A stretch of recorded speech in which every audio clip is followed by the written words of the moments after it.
¿Qué tal? Mi nombre es Iván Carrillo y esto es Reporte Climático, el espacio semanal del noticiero científico y cultural iberoamericano de periodismo de soluciones para un mundo en constante cambio.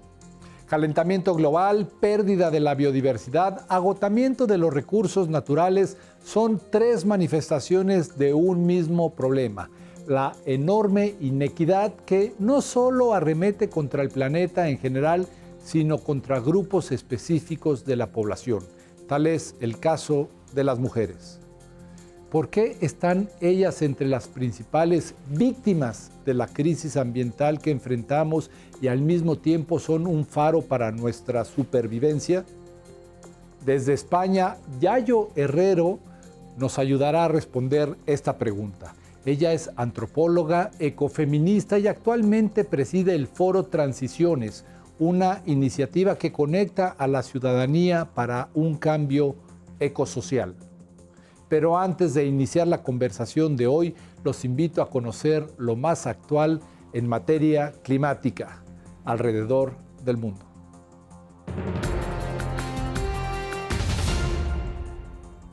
Los huracanes son sucesos meteorológicos que desde hace unos 3 millones de años impactan en las regiones tropicales del mundo. Sin embargo, un nuevo estudio de la Universidad de Yale ha predicho que, debido al cambio climático, los huracanes se formarán también por fuera de dichas latitudes, llegando a afectar en este mismo siglo las zonas del mundo más densamente pobladas y con mayor actividad económica, donde se ubican ciudades como Nueva York, Beijing, Boston o Tokio.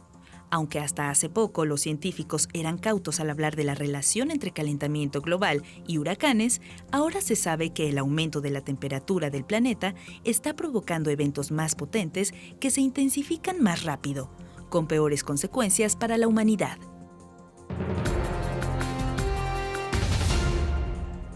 Aunque las plagas y enfermedades son grandes amenazas emergentes para la seguridad alimentaria, mucho se desconoce sobre sus causas y tendencias.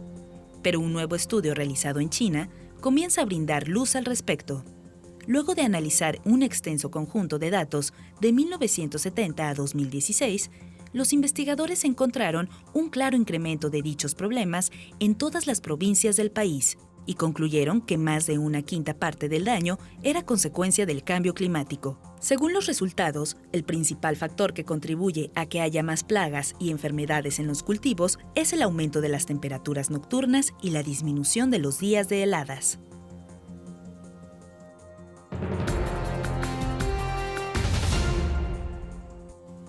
El excremento de ballena podría ser una excelente herramienta en la lucha contra el cambio climático.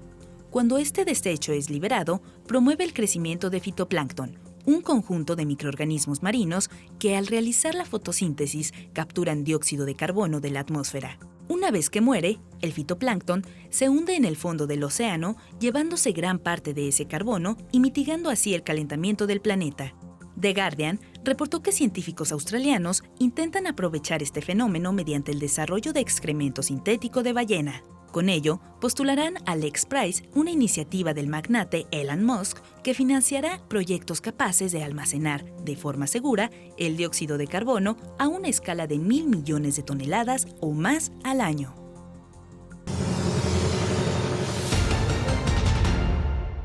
Adaptarnos y mitigar fenómenos como el cambio climático es una de las metas más importantes de la humanidad hoy en día. Pero para poder lograrlo, primero debemos entender qué fue lo que nos colocó en esta encrucijada. Yayo Herrero nos comparte una explicación desde la perspectiva ecosocial. El concepto de ecosocial lo que nos lleva directamente es a comprendernos como seres insertos en la trama de la vida. Durante muchísimo tiempo los problemas ecológicos han sido abordados como si fueran aquello que le sucede a la naturaleza, como si fuera algo diferente a lo que somos como especie, ¿no? Pero en el momento en el que comprendemos que los seres humanos formamos parte de una trama de la vida, que no hay nada de lo que produzcamos, de lo que necesitemos, que no proceda a primera instancia de la naturaleza, entendemos por tanto que que la crisis ecológica es también una crisis social. Digamos que los seres humanos, queramos o no queramos, compartimos destino con la naturaleza, ¿no? Y además las crisis ecológicas están detrás y en el corazón de las crisis económicas, de las crisis sociales. Por tanto, desde nuestro punto de vista es mucho más correcto hablar de crisis ecosocial. Y el principal elemento que causa esta crisis es un encontronazo profundo entre las dinámicas económicas que se han generado, sobre todo en los países occidentales, y que han sido extendidas al resto del mundo a partir de lógicas que tienen mucho todavía de neocolonial, y digamos las dinámicas de la naturaleza, ¿no? Nuestro planeta Tierra es un planeta físicamente limitado. Sin embargo, el modelo económico capitalista es un modelo económico que tiene la necesidad, que no puede funcionar si no crece de forma ilimitada, ¿no? Crecer en un planeta que tiene límites, crecer ilimitadamente es imposible, y en realidad la crisis ecológica no es más que el choque estructural entre las dinámicas que organizan los sistemas naturales y las dinámicas con las que se ha organizado una buena parte de la población de este planeta en torno a unas economías convencionales que, como decía, están basadas en una lógica y en un mito también, que es el mito del crecimiento, ¿no? Y un fruto directo de este choque es la inequidad. Y cuando lo miramos desde el prisma ecosocial lo vemos de una forma nítida, ¿no? En economía ecológica, por ejemplo, se suele usar un indicador que es la huella ecológica. La huella ecológica expresa en unidades de superficie de tierra, es decir, en hectáreas globales, la cantidad de territorio que haría falta para sostener un determinado estilo de vida. Cuando miramos los datos de huella ecológica, lo que vemos es que si toda la población del planeta, por ejemplo, viviera como la media de una persona en el Estado español, harían falta prácticamente 3 planetas. Si lo hicieran como la media de una persona de Estados Unidos, harían falta casi 6 planetas. Como la media de una persona danesa, harían falta 5 planetas. En cambio, Eritrea registra la menor huella ecológica del mundo. Este país del noreste de África tiene una economía basada en la agricultura y ganadería de subsistencia, y si todos los seres humanos viviéramos como su ciudadano promedio, solo requeriríamos 0.3 planetas para cubrir nuestras necesidades básicas. Y tenemos uno y parcialmente agotado. Luego es obvio que el mantenimiento de determinados estilos de vida que son hiperconsumidores y que se pueden hacer o que se pueden desarrollar solamente si se esquilman o se utilizan recursos de otros territorios, lleva directamente a algunas de las líneas de esta inequidad, ¿no? Es decir, para que la Europa rica sea la Europa rica, con las desigualdades que también hay dentro de la Europa rica, que son enormes, ¿no? Pero para que la Europa rica pueda sostener ese estilo de vida material, hace falta que vengan muchos materiales, mucha energía, muchos productos manufacturados, alimentos, pesca de otros continentes, de otros lugares lejanos, de América Latina, de África, del continente asiático. Si no, no es posible, ¿no? Si no, no es posible que eso se sostenga, ¿no? Por tanto, es un sistema estructuralmente desigual. Es estructuralmente desigual porque lo que se ha denominado desarrollo es imposible que se pueda sostener o producir si no es a partir, yo diría, del saqueo, del extractivismo y de la utilización de recursos en cantidades muy por encima de lo que permitirían los propios territorios. Sin embargo, la inequidad y sus efectos no solo se observan cuando comparamos países, también son evidentes al interior de las distintas sociedades, donde el impacto hacia la población femenina ha sido una constante. Yayo Herrero nos cuenta por qué. La crisis ecológica está directamente conectada con la subyugación y la subordinación de las mujeres dentro de las sociedades patriarcales. Cuando pensamos en cómo se sostiene la vida humana, es decir, cómo es posible que los seres humanos nos podamos reproducir cotidiana y generacionalmente, tenemos que reconocer no una, sino 2 dependencias. La primera sería la dependencia de la naturaleza. Es obvio que la energía que utilizamos, el agua que bebemos o los alimentos que comemos dependen en primera instancia de la naturaleza. Pero los seres humanos también tenemos una segunda dependencia que viene dada por el hecho de que nuestra vida se desarrolla encarnada en cuerpos que son vulnerables y son finitos, en cuerpos que tienen que ser atendidos a lo largo de toda su vida. y sobre todo en algunos momentos del ciclo vital, ¿no? Es obvio que una criatura recién nacida no sobrevive a sus primeros años de vida si nadie la cuida. Vuelve a ser obvio que en el momento de la vejez puede haber necesidad de mucho tiempo de recepción de cuidados. Lo es en los momentos de enfermedad, y lo hemos visto también con la pandemia, o lo es para las personas diversas funcionales. De acuerdo con la Organización Internacional del Trabajo, antes de la pandemia por COVID-19, las mujeres destinaban 3 veces más horas a las labores de cuidados en comparación con los hombres. Y aunque para ambos géneros la crisis sanitaria significó dedicar un mayor tiempo a esas actividades, en el caso de las mujeres, el incremento fue significativamente más grande. A lo largo de toda nuestra existencia, vamos a necesitar recibir una enorme cantidad de tiempo de trabajo de cuidados que proporcionan a otras personas, simplemente para poder sobrevivir. Ese trabajo históricamente lo han hecho de forma mayoritaria mujeres, en todos los lugares y en todas las épocas de la historia. Son mayoritariamente mujeres quienes se ocupan del sostenimiento cotidiano y generacional de las vidas, y no lo hacemos porque estemos mejor dotadas genéticamente para ocuparnos del cuidado de otras personas, sino porque vivimos en sociedades que asignan ese trabajo de forma no libre. Son sociedades que tienen una particular división sexual del trabajo, las llamamos sociedades patriarcales, y que de forma mayoritaria, a partir de la educación y de todo tipo de procesos simbólicos y materiales, lo que hacen es básicamente obligar a que sean mayoritariamente mujeres las que cuidan, ¿no? En resumen, las mujeres se han encargado de sostener la vida en condiciones que atentan contra ella cada vez más. Y por esta razón, cualquier estrategia que pretenda afrontar la crisis ambiental debe también afrontar la inequidad de género. Necesitamos hacer una importante transformación que no solamente es política, no solamente es económica, que obviamente lo es, sino que es también, y de una forma tremendamente importante, una transformación cultural, ¿no? Una transformación cultural que pasa por entender, en primer lugar, que el decrecimiento de la esfera material de la economía no es una propuesta política, sino un dato. Es decir, nuestra economía globalmente y en el plano material va a decrecer por las buenas o por las malas. Por las malas, y voy a decirlo de una forma un poco provocadora, sería una suerte de fascismo territorial, donde aquellos sectores que están amparados o protegidos por el poder económico, político y militar sostienen estilos de vida muy despilfarradores en todos los sentidos, en cuidados, en materiales y en energía, que viene de otros territorios, mientras que cada vez más gente es arrinconada y expulsada de la vida.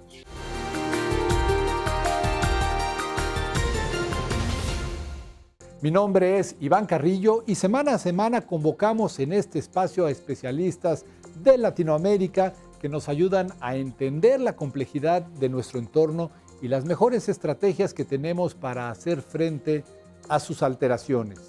Hoy hablaremos de uno de esos conceptos que nos acompañan toda la vida. Es escenario de los cuentos, películas y cuadros más clásicos y a menudo queda guardado en la memoria como un lugar de refugio, misterio o esparcimiento. Se trata del bosque. ¿Qué es con exactitud? ¿Cuánto dependemos de este tipo de ecosistemas? ¿Y qué tanto es posible dar por sentada su existencia en la actualidad?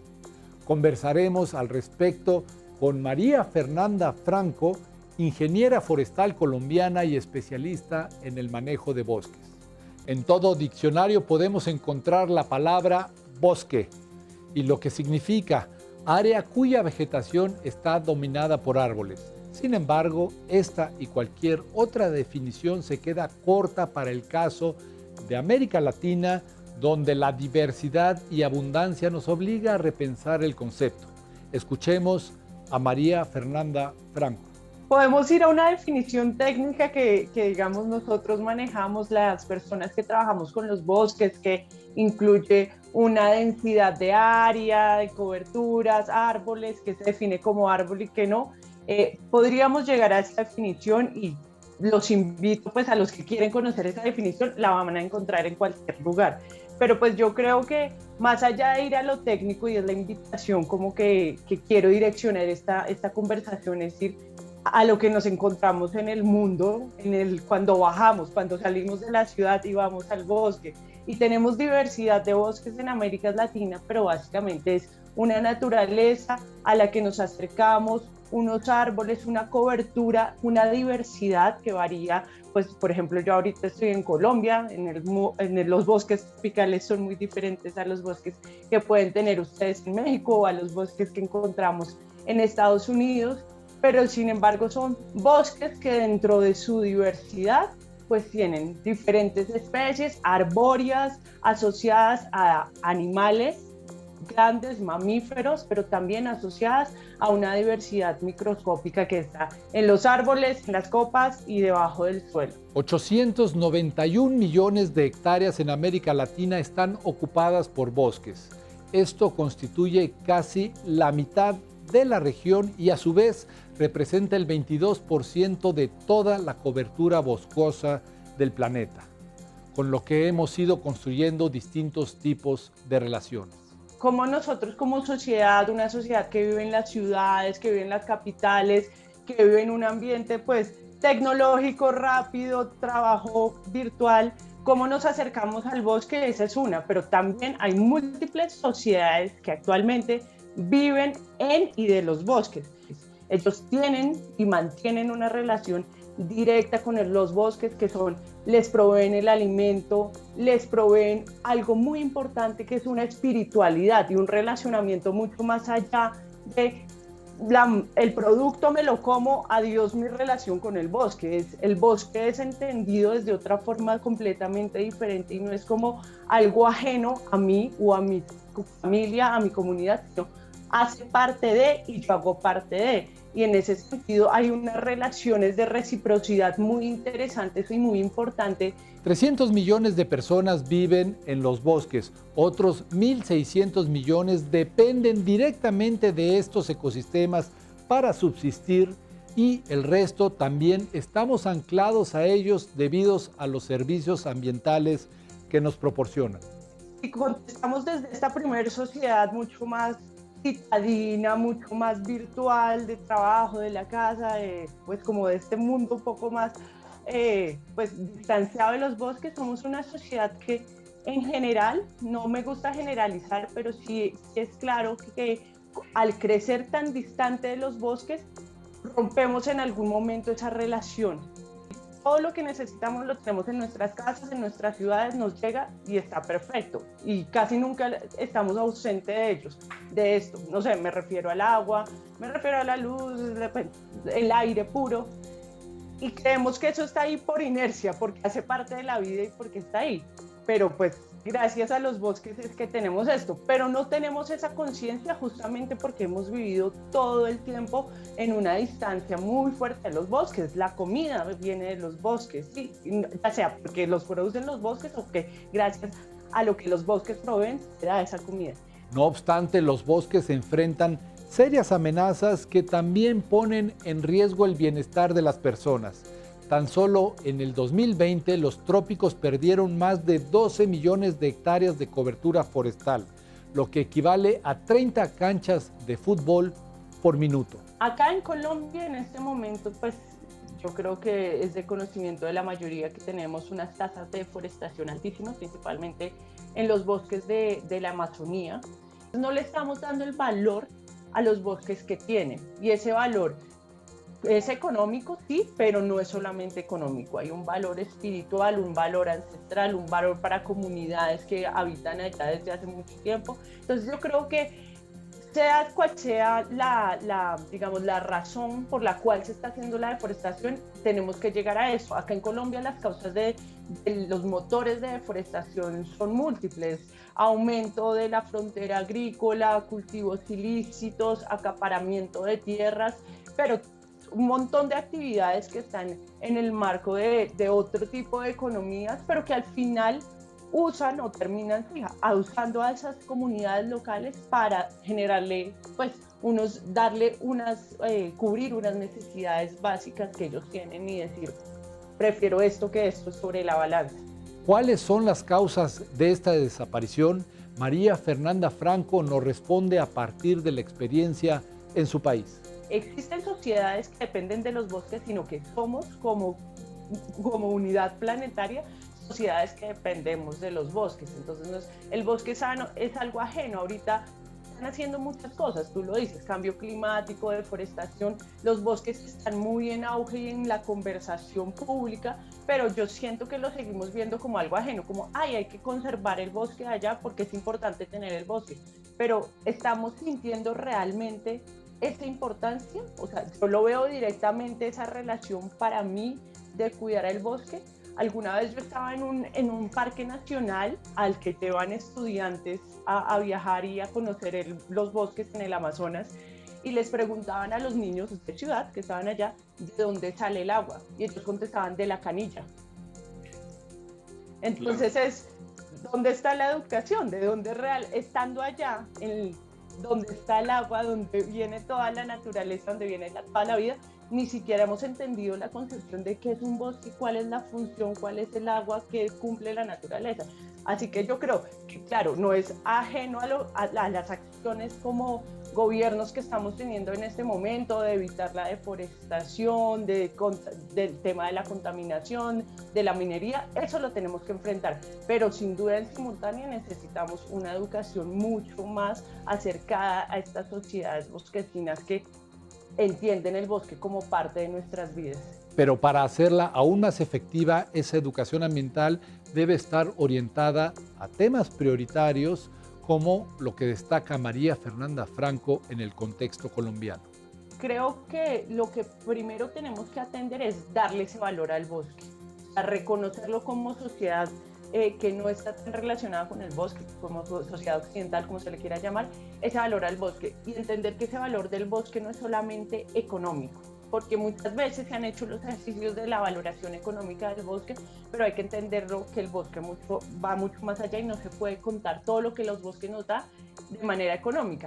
¿Por qué? Porque nosotros finalmente estamos perdiendo los bosques porque siempre va a llegar una alternativa que me va a generar un mayor ingreso. Entonces, por más que yo sea una sociedad que vivo en el bosque, que tenga una relación muy fuerte con el bosque, pero que esté pasando unas necesidades muy fuertes, pues obviamente yo voy a preferir tener algo que me provea mis necesidades básicas a tener el bosque por más que yo tenga una relación. Entonces, el reto es lograr que la ciudadanía haga un análisis crítico sobre lo que consume, pero también sobre lo que desecha.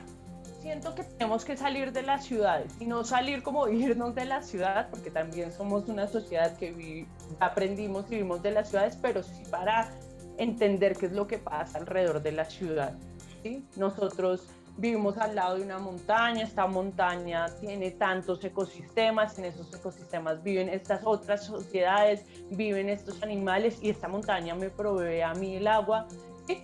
Ahí tenemos que empezar a generar esas conexiones, y eso no lo vamos a aprender solamente yendo al colegio y que en el colegio nos dan la clase. Eso es un proceso donde tenemos que entendernos y relacionarnos y generar conexiones con lo que está afuera de nuestro círculo cercano permanentemente. Estamos usando recursos que no somos conscientes de dónde venimos, y aparte de eso estamos generando una cantidad de desperdicios que no sabemos dónde van ni nos importan.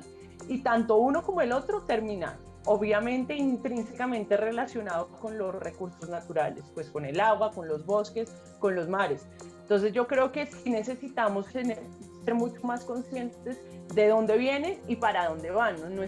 Nuestra responsabilidad planetaria no termina cuando yo boto la basura, y cuestionémonos hacia dónde también, qué es lo que consumimos y hacia dónde va lo que consumimos, por este lado, y de dónde viene lo que consumimos y en cómo se genera lo que consumimos. Es como yo estoy en el medio, asumir esas responsabilidades como un punto medio de dónde viene y de dónde va. Muchas gracias por habernos acompañado en este espacio de periodismo de soluciones para un mundo en constante cambio. Yo soy Iván Carrillo y los invito a que no se pierdan la próxima emisión de Reporte Climático.